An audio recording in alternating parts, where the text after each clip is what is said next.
Así muchos permanecieron leales a él. La situación era terrible para David. Su hijo se había quedado con el trono, lo había obligado a escaparse, tuvo que ser exiliado, y lo apresaron los filisteos incluso, y lo amenazaron con matarle. En todo este tiempo, David solo tenía la lealtad de algunos de sus súbditos, y tenía la confianza en el Eterno. Y a veces nuestras situaciones en la vida son de una manera parecida, donde todo parece que se está cerrando, que está en oscuridad, que todo parece que no tiene salida, y la confianza en el Eterno es la que nos va a rescatar en esos momentos. Yeshua también vivió dentro de su ministerio un momento en el cual todo se estaba cerrando, todo se estaba poniendo oscuro, y parecía que no había salida. Él, como Elohim, confió en el Eterno, él mismo, en sí mismo confió, y entregó su vida para que luego volverla a tomar. 6 meses después de que David dejó el trono, las fuerzas de Absalón fueron derrotadas y David retomó el trono. 6 meses estuvo fuera del reinado de David, y estuvo Absalón como rey. El incidente está relatado por completo en los capítulos 15 al 19 del segundo libro de Samuel, Samuel Bet. David compuso este Teilim en el periodo oscuro que estaba huyendo de su hijo, en el periodo más triste de la vida de David. Los Teilim no están presentados en orden cronológico. Cada salmo no está puesto de una manera cronológica en la vida de David. Este es uno de los primeros y fue compuesto en los últimos días del rey David.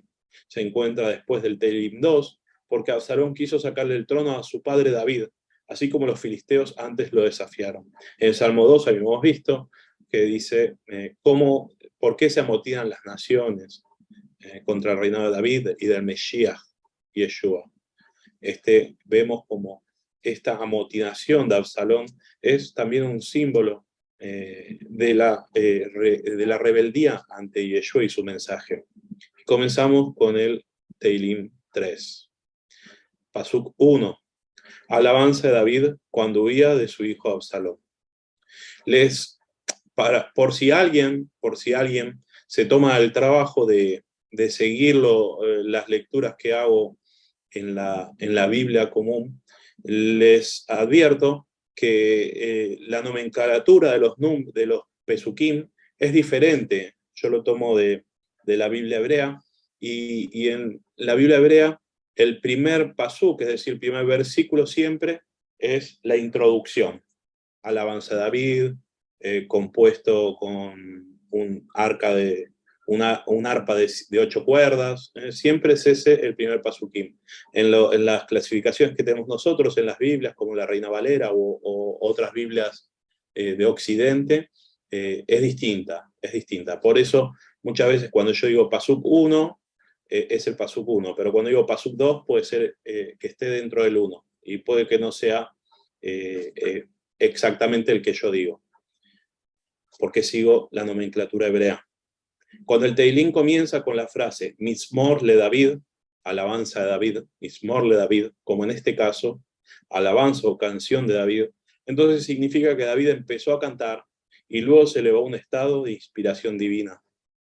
Esto es lo que significa cuando todos los salmos empiezan con Mizmor le David, alabanza de David, significa que primero comenzó a cantar David y luego la inspiración divina lo toma y lo llena de tal manera que termina siendo totalmente inspirado. En cambio, cuando comienza le David Mizmor, porque a veces empieza alabanza de David, Mizmor le David, y a veces empieza le David Mizmor.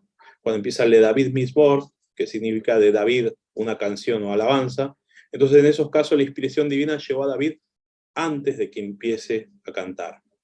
En Samuel Bet 15:30 dice así: David entre tanto subió la cuesta al monte de los olivos, llorando mientras subía. Tenía la cabeza cubierta y andaba descalzo. Y todo el pueblo que andaba con él se cubrió cada uno su cabeza y lloraban mientras subían. Este es el momento en el que David compone este Tehilín, este salmo. En total, tristeza. La tristeza de haber perdido el trono, la tristeza de que el que se rebele contra él sea su propio hijo. Más doloroso que eso no hay, que el que te quiera matar, el que quiera destruirte, sea tu propio hijo. Ese dolor de David lo destrozó, hasta tal punto que cuando Absalón muere, David no solo no se alegra, sino que se entristece muchísimo. El amor de él seguía intacto. Y cuando estaba yéndose del trono, yéndose de Jerusalén, y huía por el monte de los olivos, el mismo lugar donde a Yeshua sudó sangre y lágrimas, en el mismo lugar donde Yeshua le dijo al Padre, hágase tu voluntad y no la mía, donde Yeshua fue traicionado. En ese mismo lugar donde Yeshua también sufrió, David subía la cuesta llorando, tenía la cabeza cubierta y andaba descalzo. Es una sombra de lo que luego el Mesías habría de vivir. Y es también, es también nuestra vida una expresión de este sufrimiento, de esta aparente derrota que a veces vivimos. A veces parece que somos derrotados, pero entre derrota y derrota somos victoriosos. Porque nada más alegre, nada más feliz, nada más recompensado que seguir el camino del Eterno, a pesar de que nos traiga dificultades, a pesar de que nos traiga obstáculos, a pesar de que sea difícil, a pesar de que lo hagamos con enemigos, a pesar de que lo hagamos con sufrimiento. Seguir el camino del Eterno tiene recompensa, seguir el camino del Eterno trae al final regocijo. El que siembra entre lágrimas cosechará entre risas. Así lo dice también el Salmo. Y todo el pueblo que andaba con él se cubrió cada uno su cabeza y lloraban mientras subían. Todos los que estaban y eran leales a David compartían su dolor por la rebeldía de su hijo. Muchos enemigos tenía David, muchos enemigos tenía Yeshua, y si nosotros seguimos su camino, también tendremos muchos enemigos. Y los tenemos porque todo aquel que atenta contra la Torá, todo aquel que atenta contra Yeshua, todo aquel que nos quiere alejar del buen camino, es un enemigo de nuestra alma. Pasuk 2. Oh Yahweh, cuánto han aumentado mis adversarios. Muchos son los que me atacan. Muchos dicen de mí, no hay liberación para él en Elohim. Selah, Baruch Shem Kevod, Malchut Olam Vaed. En este pasú vemos que hay tres clases de enemigos de Israel, tres clases de enemigos que podemos tener nosotros. Cuando dice mis adversarios, dice, oh Yahweh, ¿cuánto han aumentado mis adversarios? Mis adversarios se dice Ma Dabu Sarai, Ma Dabu Sarai, mis adversarios. Son los que hacen daño activo, las personas que nos hacen daño activamente, saben que nos están haciendo daño, son los adversarios de Israel, nuestros, de Yeshua, de David. Cuando dice, muchos son los que me atacan, está diciendo Rabín, Rabá, cuando decimos toda Rabá es muchas gracias, todas gracias, Rabá es mucho. Cuando dice Rabín, son muchos. Rabín, Kamim, Alay, Rabí Kabim Alay, los que me atacan, instigan a otros a atacarnos. No solamente son adversarios son los que me atacan directamente, sino que hay otra clase de personas que son los que instigan a otros para atacarme. La Shonjará, la Shonjará tan dolorosa. Hay personas que se dedican a eso, se dedican a llenarle la cabeza a otra persona para que esa persona ataque. Esos son los que me atacan, los que instigan a otros a atacarme. Y también están, muchos dicen de mí, no hay liberación para él en Elohim. Ahí se le dice Rabim, Onrim, Lenafshi, o Rabim Omrim Lenafshi. Muchos dicen, estos son inactivos, no le llegan la cabeza a otro para que nos ataque, no nos atacan directamente, pero con sus palabras y sus desdén nos hieren. Cuando dicen no hay liberación para él en Elohim, cuando dicen no tiene Elohim, no tiene Dios, que Dios no se acuerda de él, todo eso, todos esos que hacen esos comentarios nos lastiman. Es otra forma de ser enemigos de la emuná. También puede ser traducido como cuán grandes son mis problemas. El hecho de que sea su propio hijo el rebelde hace que sea más doloroso. David dijo a Absalón y a Monó, su otro hijo: si otra persona hubiera atentado contra la usurpación de mi reino, violado mis mujeres, Absalón violó a sus mujeres, a las mujeres de David, violado mis hijas, asesinado a mis hijos, mi dolor hubiera sido grande. Si otra persona le hubiese hecho todo lo que hizo Absalón, su dolor hubiera sido grande. Si mi hijo, Absalón, le hubiera hecho estas cosas a otra persona, ¿no? Si Absalón se lo hubiese hecho a otra persona, su dolor hubiera sido más grande, incluso que si se lo hacían a él. ¿Cuánto más será su dolor si Absalón se lo hace a él mismo? Sufre 3 veces. Sufre porque le sucedió que se violasen a sus mujeres, a sus hijas, y le quisieran arrancar todo y querer asesinarlo.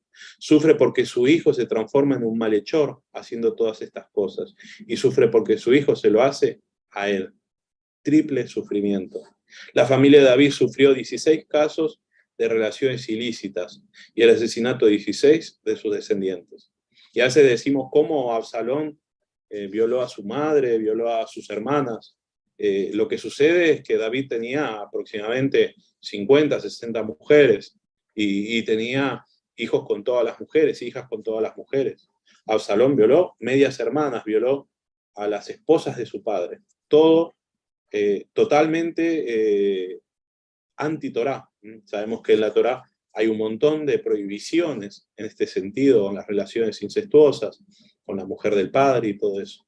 Absalón negó la Torá de alguna manera, la rechazó totalmente y quiso destronar a su padre. Muchos rabín, mucho significa rabín, como decíamos, rabá es mucho, mucha, rabín es muchos, plural masculino, porque la mayoría del pueblo de Israel se rebeló junto con Absalón, no solo en cantidad, sino en cualidad. No solamente tuvo muchos aliados a Absalón, sino que tuvo aliados importantes. Aquellos que se rebelaron eran sabios en Torá, sabían Torá, posesiones y estatus. Tenían posesiones, plata, y tenían estatus, tenían fama, tenían poder. Dentro de esos oponentes que se rebelaron junto con Absalón estaban Shaul, Doeg, Aitofel, Shimel, Ben-Gerá y los hijos del gigante, entre los cuales estaba Goliat. Entre todos los enemigos de David, Shaul es en otra época, pero estaban Doeg, Aitofel, Shimel, Ben-Gerá, personajes que dañaron mucho a David. Tú eres mi escudo protector. En medio de esta situación, en medio de esta angustia, en medio de este llanto, en medio de esta oscuridad, de este exilio, David canta al Eterno.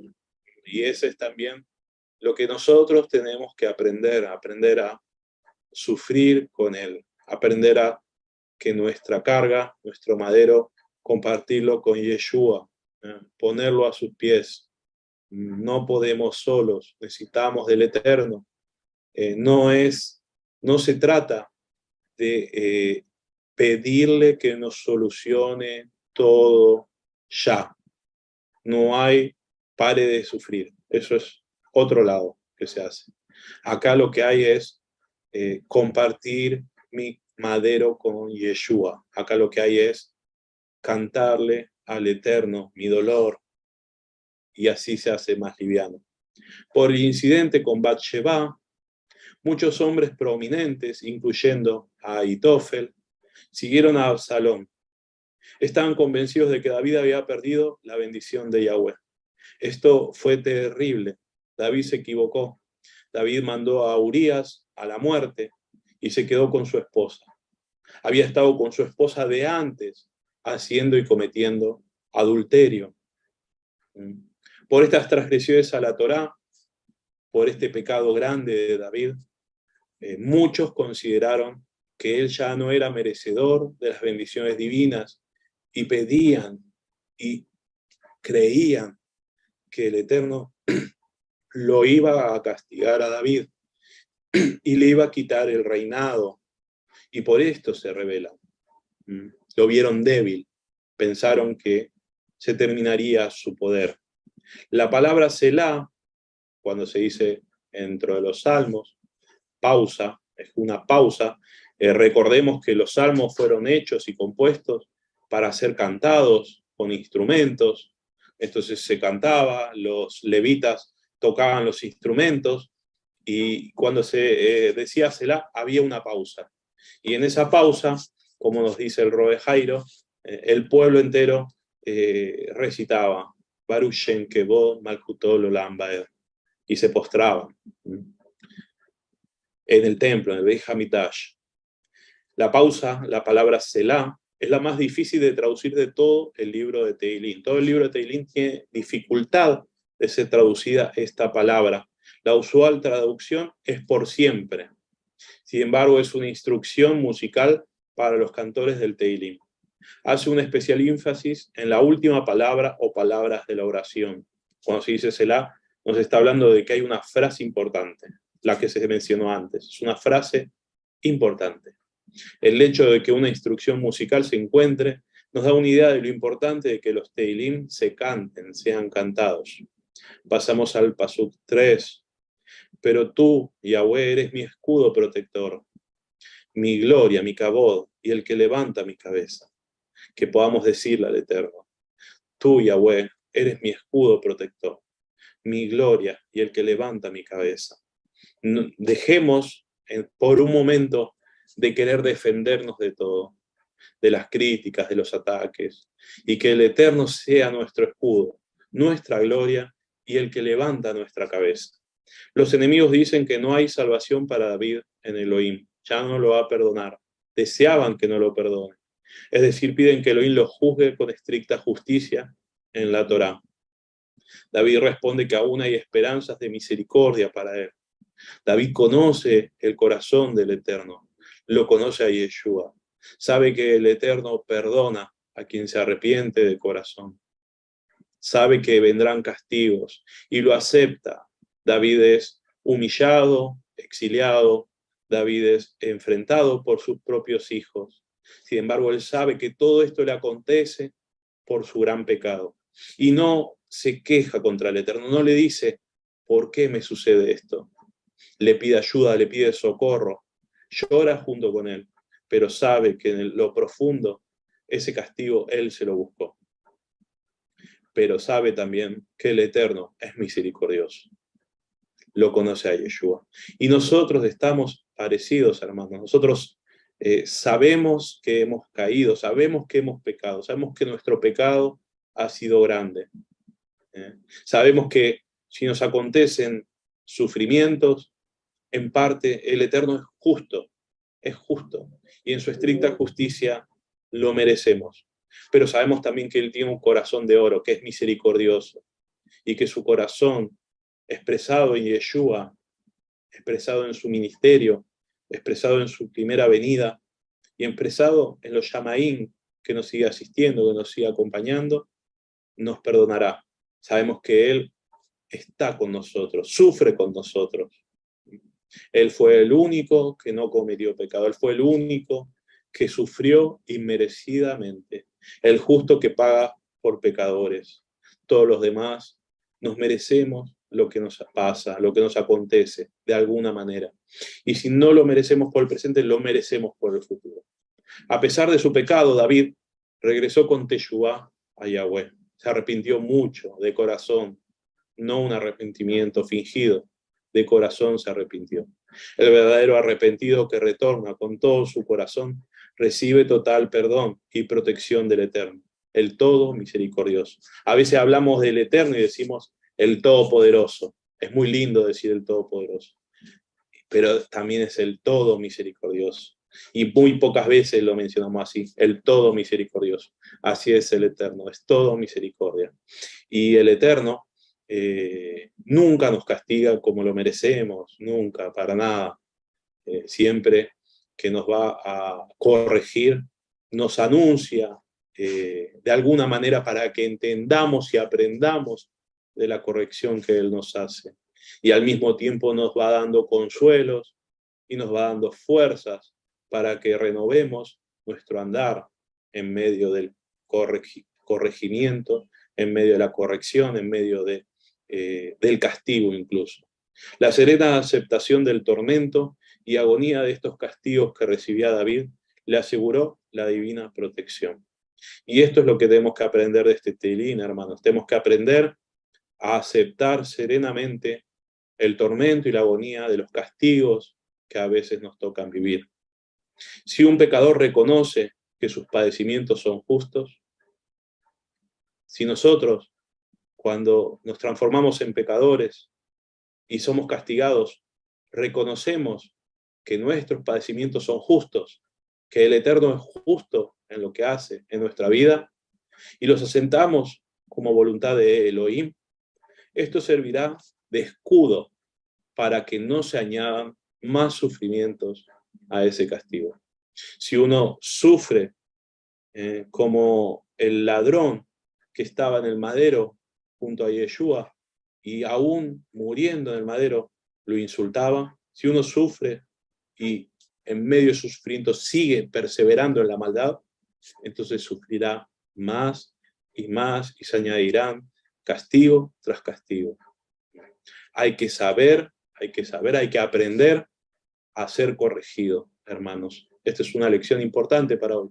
Aprender a aceptar la corrección de Elohim, con paciencia, con humildad, con esperanza de saber que no defrauda la esperanza de saber que es para nuestro bien, que saldremos victoriosos de la prueba y que la prueba traerá para nosotros como el oro cuando pasa por el fuego y lo purifica.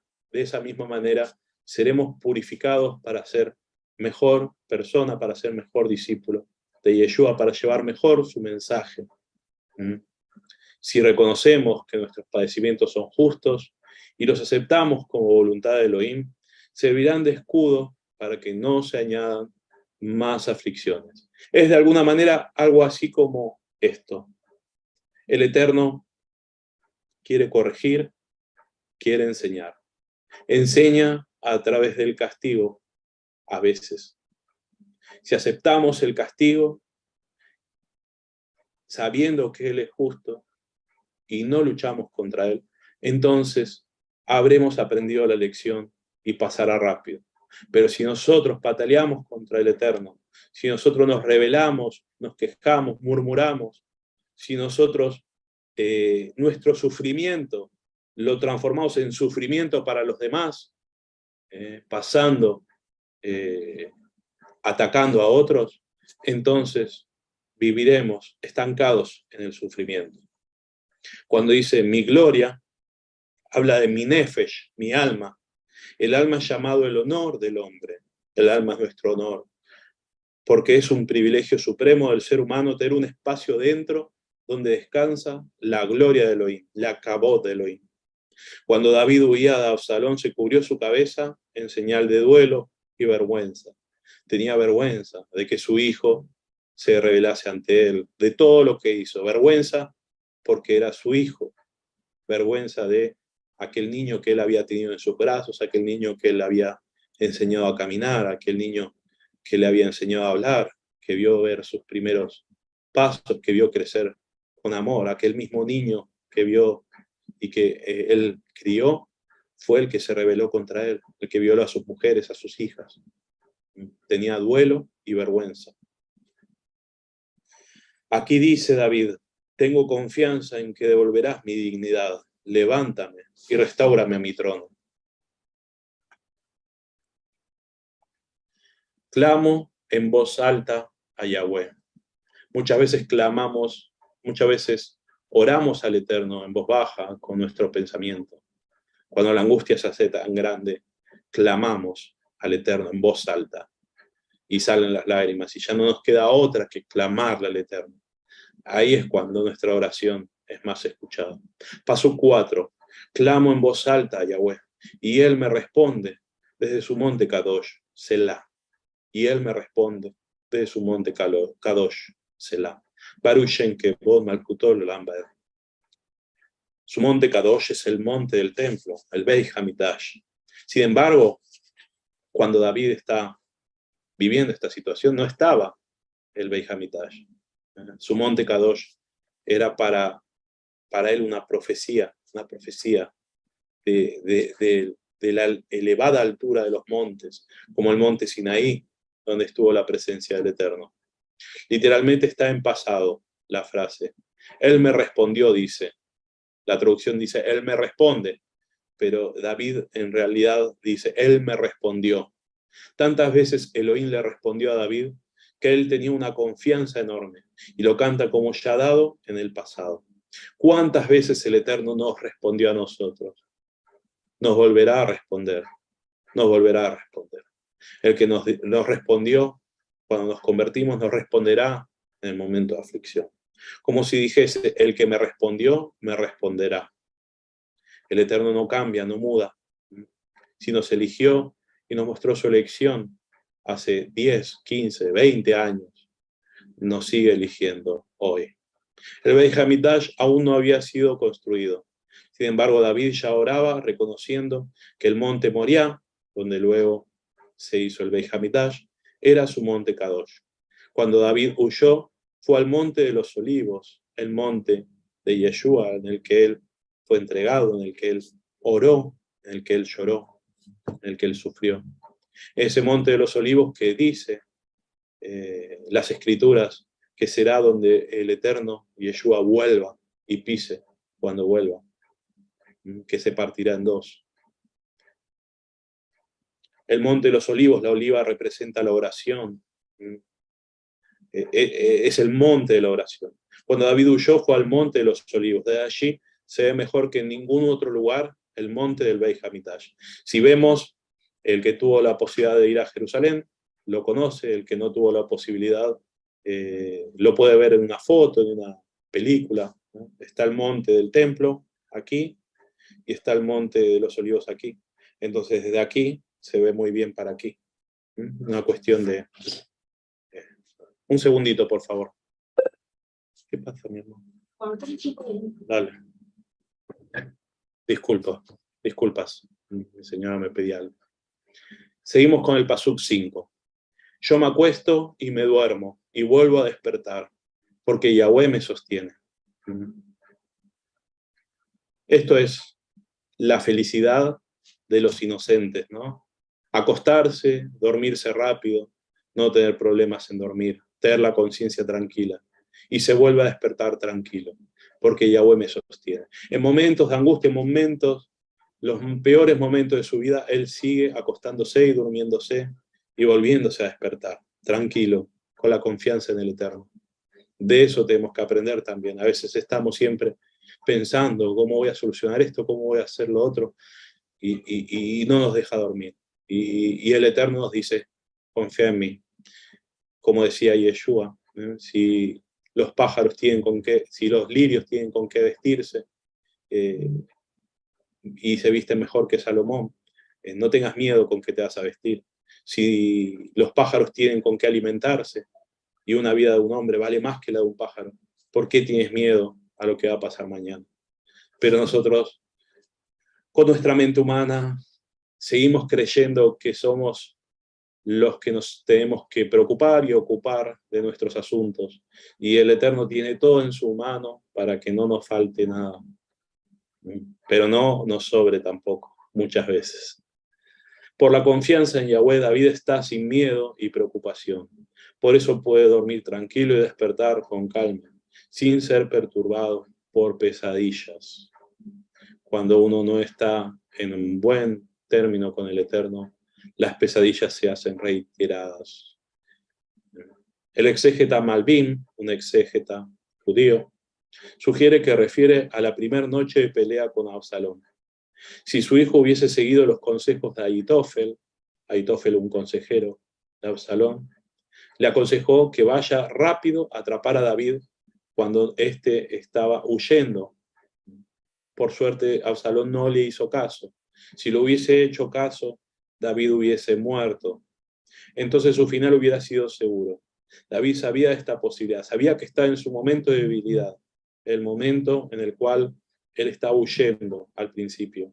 Sabía que en ese momento estaba en debilidad. Si Absalón venía a buscarlo, iba a tomar su vida. Entonces se fue a dormir en calma. En ese momento de mayor debilidad, el momento donde uno va a dormir, cierra los ojos y no sabe si vendrá el enemigo, David se durmió con calma, porque sabía que el Eterno estaba con él. Sabía que él, Yahweh, Yeshua, lo iba a salvar, confiando que se levantaría vivo a la mañana siguiente, porque Elohim confundiría a Absalón, como así pasó. Absalón no tomó la decisión acertada para él, que hubiese sido matar a David, no era la acertada. El Eterno sabe lo que hace. Pero Ahitofel le aconsejó que lo haga.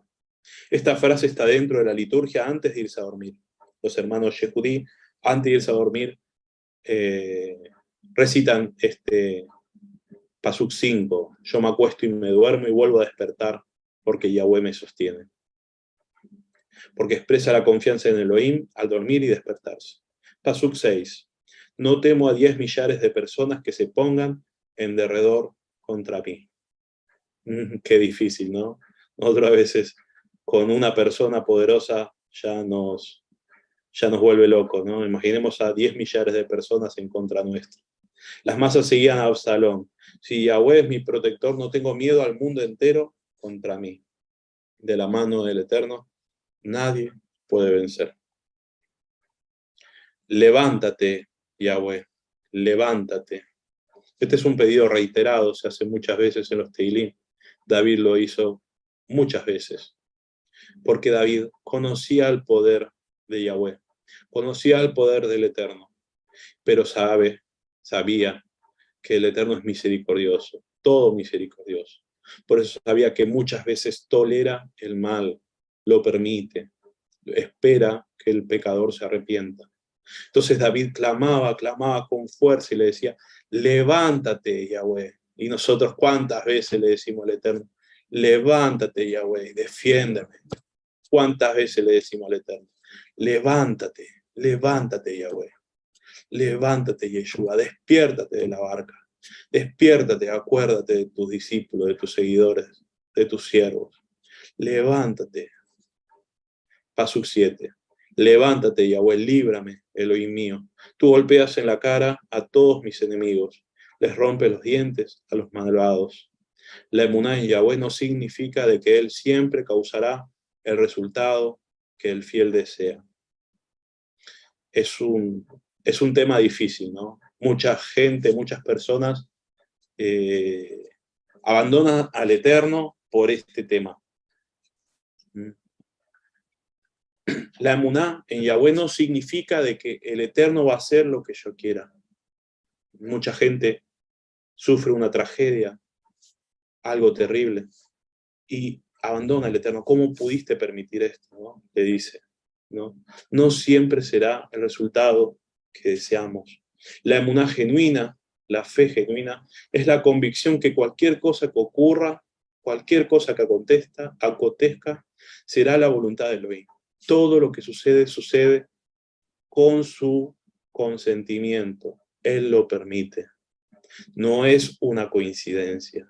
De esto se trata la emuná genuina, saber que todo acontece por una razón que la sabe solo el Eterno, que todo acontece por su voluntad. La voluntad de Elohim puede coincidir o no con nuestros deseos. No se trata en nuestra relación con el Eterno de que nosotros le torzamos la mano al Eterno para que Él cumpla nuestros deseos. No vamos a lograr nada con esa mentalidad. Se trata de que nosotros seamos sensibles a la voluntad del Eterno, a su palabra, para que nosotros nos adaptemos a su voluntad. El día que nosotros realmente nos adaptemos a su voluntad y aprendamos a vivir lo que Él nos da, entonces nosotros seremos felices porque estaremos como nadando como pez en el agua en su voluntad, sabiendo hacia dónde van las cosas, sabiendo cómo movernos, iluminados en la luz del Señor, porque sabremos lo que Él quiere. Es un camino. Conocer su palabra es parte del aprendizaje que debemos tener para aprender a conocer su voluntad. Pero su voluntad se expresa también en las cosas que nos acontecen en la vida. No solamente es aprender su palabra, es parte importantísima aprender su palabra para poder entender lo que me acontece en la vida. Pero el Eterno, con su voluntad, nos va llevando a su misericordia, nos va llevando a la expresión de los 7 atributos que estamos estudiando y nos va llevando a su servicio principalmente. Porque el trabajo del reinado del Mesías de Yeshua, el trabajo del Mesías, el reinado de Yeshua, es un trabajo para todos, es un trabajo que todos tenemos que participar. Por la virtud del hecho de que el hombre de Muná cree que solo importa la voluntad de Elohim, y Yahweh se lo tiene en cuenta. Si nosotros realmente pensamos, creemos y nos manejamos pensando en la voluntad del Eterno, teniendo como que lo único que importa es su voluntad en mi vida, entonces el Eterno nos tiene en cuenta esta forma de ver las cosas. Y está preparado incluso para cambiar su plan original. Si tenía castigos, si tenía tribulaciones, lo puede cambiar, porque nosotros aceptamos su voluntad. Si nosotros aceptamos su voluntad y seguimos su voluntad y queremos aprender de su voluntad, entonces el Eterno se va a esforzar en cumplir nuestros deseos. Lo puede hacer, puede cumplir incluso nuestros deseos. Pero no lo vamos a lograr intentando doblarle el brazo al Eterno. Lo vamos a lograr aceptando su voluntad, cambiando nosotros y moldeándonos y adaptándonos a su voluntad. Aquí David está diciendo, levántate, Yahweh, escucha mi pedido de tu misericordia. Pero este pedido de misericordia no es inmerecida bondad. La estricta letra de la Torá la demanda, porque en la Torá hay una promesa de recompensa para los hombres y mujeres de Muná. David, como nosotros, le pide al Eterno que se levante, le pide al Eterno que cumpla con la estricta justicia. Con esa estricta justicia que si lo hubiese cumplido en nuestra vida, no estaríamos de pie. Pero a veces le pedimos que sea estrictamente justo con los que nos atacan. Rompes los dientes de los malvados, rompe sus deseos y dale fin a sus enojos. Cuando dice rompe el diente de los malvados, está diciendo que rompa el deseo que tienen ellos de verme mal. Y dale fin a sus enojos, que se acabe los enojos y los odios que tienen con nosotros. La literatura agádica ve en la frase una alusión a 2 episodios. Cuando Esaú y Og, rey de Basán, fueron milagrosamente prevenidos de no dañar a Israel. Pasuk 8. La liberación viene de Yahweh. Tu bendición esté sobre tu pueblo. Selah. Baruch Shem Kevod, al Jutol Olam Baer. Tu bendición esté sobre tu pueblo. Los significados y los métodos de salvación están en las manos de Yahweh. Incluso cuando oramos, no debemos exigir al Eterno que nos salve de una manera específica. Nosotros no podemos decirle al Eterno, sálvame de esta manera, haciendo esto y haciendo lo otro. No. Le pedimos, levántate, libérame, rescátame y sálvame.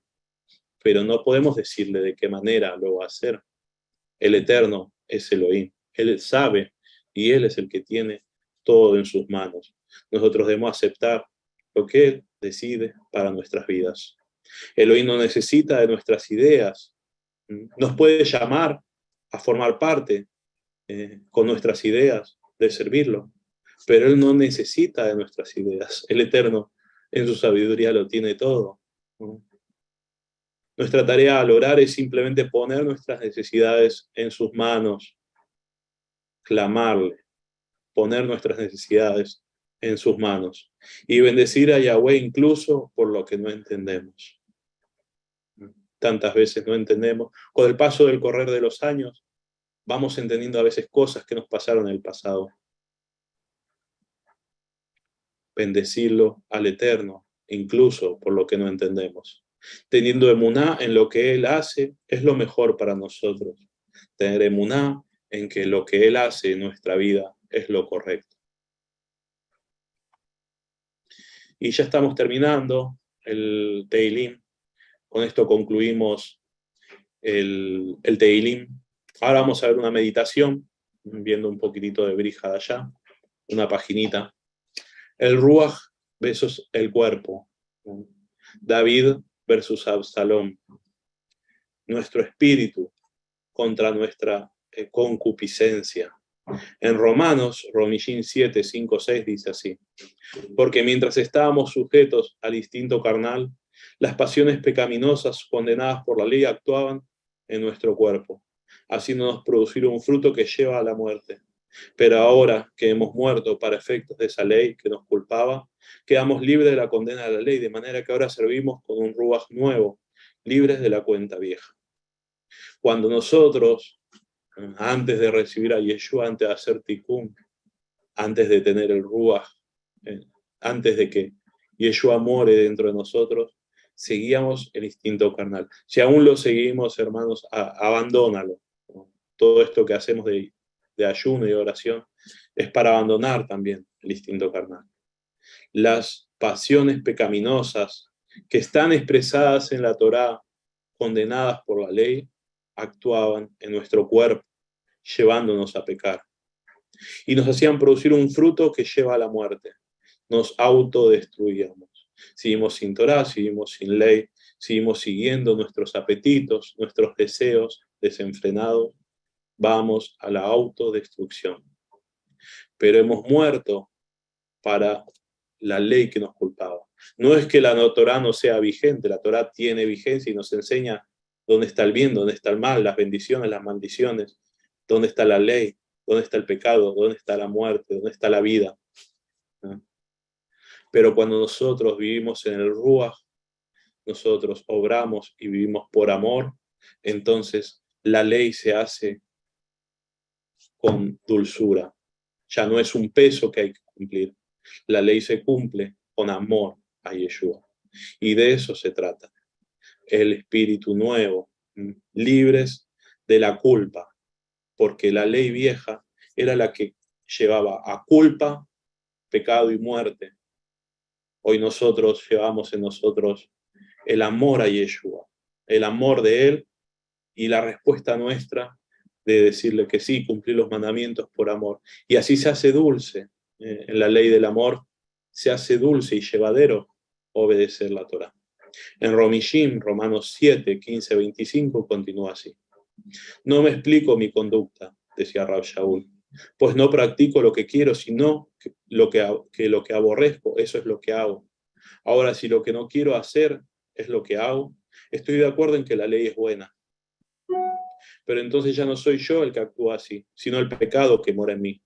Yo sé que en mí, es decir, en mi naturaleza carnal, el bien no es permanente, porque hay en mí el deseo de hacer el bien, pero no alcanzo a realizarlo.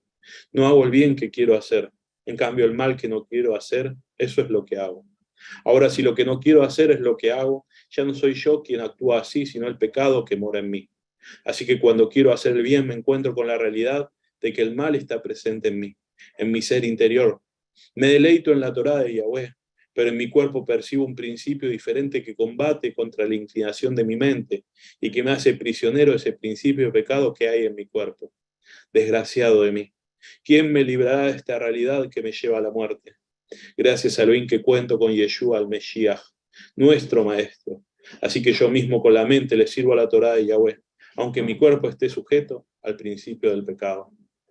Esta es la lucha, hermanos, esta es la lucha que Rab Shaul tuvo que padecer. Esta es la lucha que tenemos que padecer todos nosotros. ¿Quién me librará de esta realidad que me lleva a la muerte?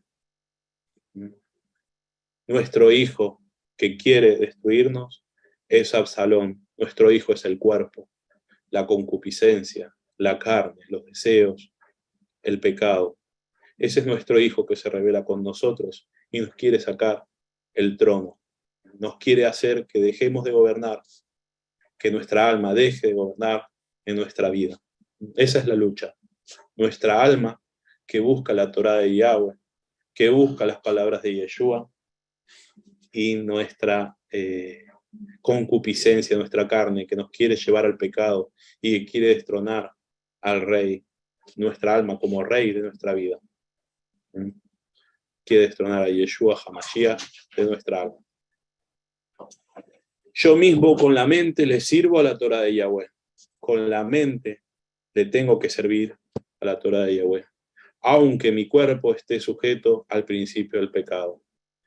El Eterno nos sigue teniendo en debilidad. Seguimos sujetos al cuerpo como principio de pecado. Pero el Eterno tiene para nosotros planes mucho más grandes, de liberación, redención, restauración total. Esa es parte de la esperanza, parte de nuestra emuná. Baruch Hashem, bendito sea el Eterno. Espero que haya sido de bendición para todos ustedes, hermanos, el Teilín 3.